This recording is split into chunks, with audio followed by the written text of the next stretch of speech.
So we're talking about the West still, and we're going to talk about the mainstay of food, clothing, shelter of the Native Americans for a minute, and how the white man destroyed that completely.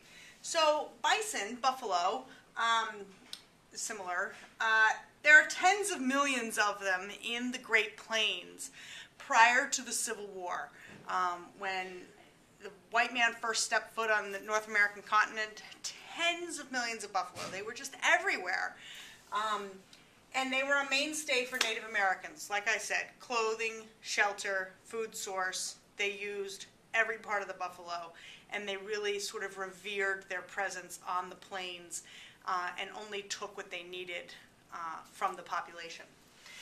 Now, post-Civil War, after the Civil War, there are about 15 million buffalo remaining. We'd already started devastating the numbers of buffalo through our own settlement and through the slaughtering of them. And people like Buffalo Bill Cody, known for his Wild West show, he also is going to partake in this slaughtering of the buffalo. He kills or claims to have killed 4,000 buffalo in 18 months. What does one man do with 4,000 buffalo in 18 months? So it was insane how many buffalo some of these guys were killing.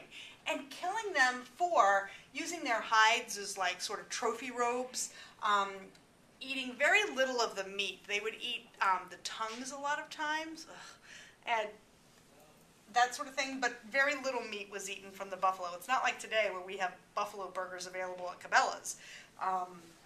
They weren't using them in that manner. And then the main thing they were killing them for was sport.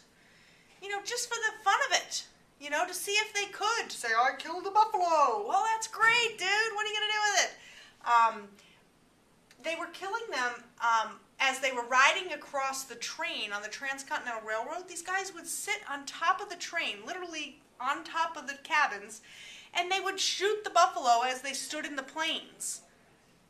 And what happens to that carcass? The train isn't going to stop so you can pick up your buffalo. So the carcass would just lay there and rot. What a waste. So by 1885, we had done so much damage to the buffalo population that there were fewer than 1,000 buffalo remaining on the Great Plains. Today we've seen a little bit of a comeback because we raise them sort of like we raise cattle in some areas.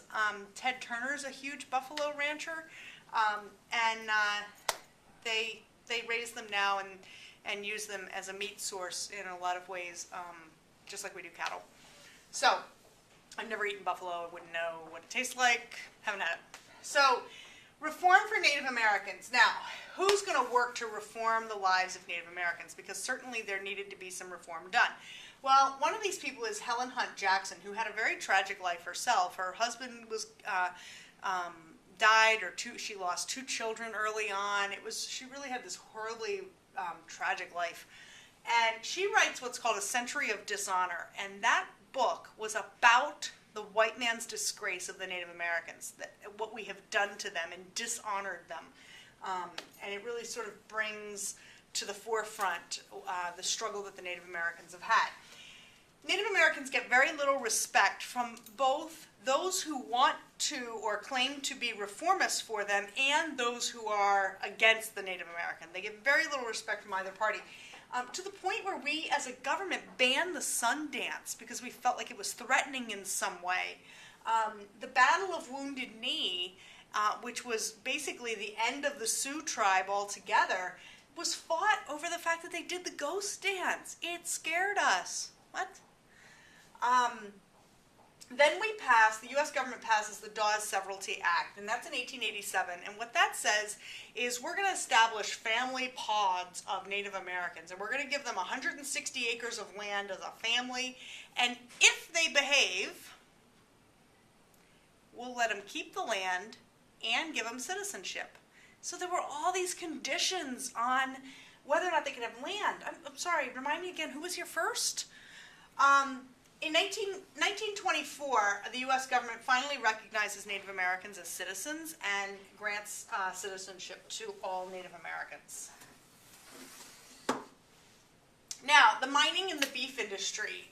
The mining industry really takes off with some big silver strikes in the late 1800s. And the 59ers, as they're called, would make probably the biggest silver strike in U.S. history, and that's at a place called Comstock Lode. Still recognized today as the biggest silver strike in U.S. history. Huge amounts of silver found. Now, remember, if you wanted to find gold, and even silver in some cases, you would pan for it.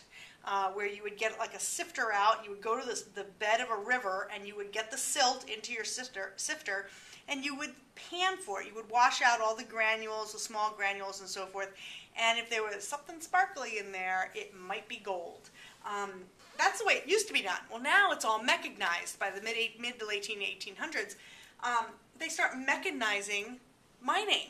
So it's all done by machine, where we drill into the side of the earth and go in and explore and see if there's gold or silver to be found, different veins of the earth. So the beef bonanza, it's not an accident that that restaurant's called Bonanza. The beef bonanza takes place in Texas largely. This is where our cattle herders were located. And they would use the Transcontinental Railroad. This makes harvesting beef in Texas possible because they can ship their cattle to the places where the cattle needed to be butchered. And we had refrigerator cars, so you could get the meat from places like Kansas and Oklahoma and so forth, and you could get it to, or Wyoming, and you could get it to market without the meat going bad. That was huge, okay, or processing plants and so forth. A lot of your processing plants were in Chicago because it was sort of the middle of the country.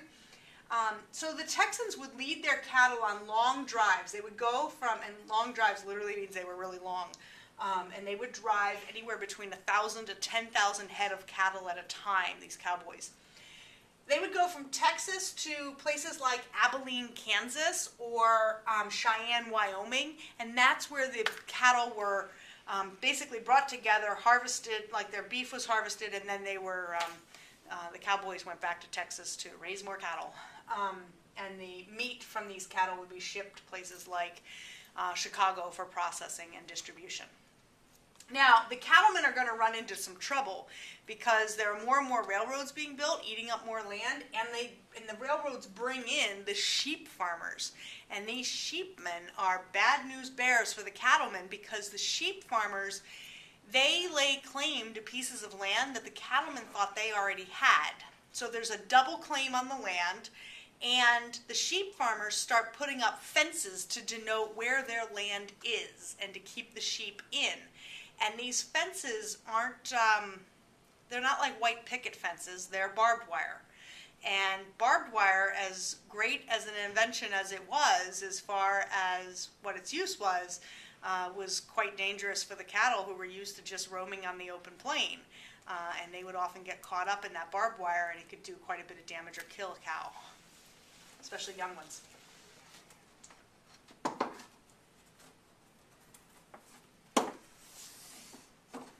Now, there's a land blitz. Everybody wants a chunk of land. That's what makes you, that's a sign of prosperity, especially in some other countries in Europe. And the U.S. government wants to settle the land. They want to populate the West. So what they do is they pass the Homestead Act, and that's in 1862, during the Civil War. So that's how far back this goes. So Homestead Act says that you'll get 160 acres of land, but there's a condition. You have to improve it within 5 years, okay, and live on it for 5 years. Well, that improving bit got a little shady, because people would often just build a lean-to, which literally means you take some wood and you lean it up against a tree, and they called that a shelter. Oh, that's my house. Not really. But that's how they said they improved the land, so that got a little bit shady. And then how much did the land cost? Well, it depended on when you paid for it. If you paid for it right away with the U.S. government, it was $30 for 160 acres. That's pretty cheap for 160 acres. Or you paid $1.25 an acre if you waited longer than 6 months to pay for it. So if you needed to get that money and earn that money, it would cost you $1.25, which when you do the math is $200 on 160 acres.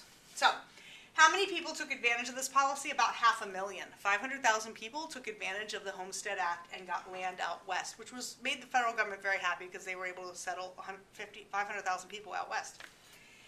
The problem with the act is this: 160 acres where it was located was in the arid Great Plains. Now, what does arid mean? Arid means you get very little rain, it's very dry, it's hard to farm, and that is where the land was located. And 160 acres, when you're talking about those kinds of conditions, is not a lot of land. You need more land than that in order to adequately farm it. It really isn't that much. An acre is approximately a little bit smaller than a football field. So think about 160 of those, which seems like a lot. When you're trying to farm it for a living in the age of mechanization, it's really not a lot of land. Okay, not in the conditions that were put forth here. Now, the Great Desert.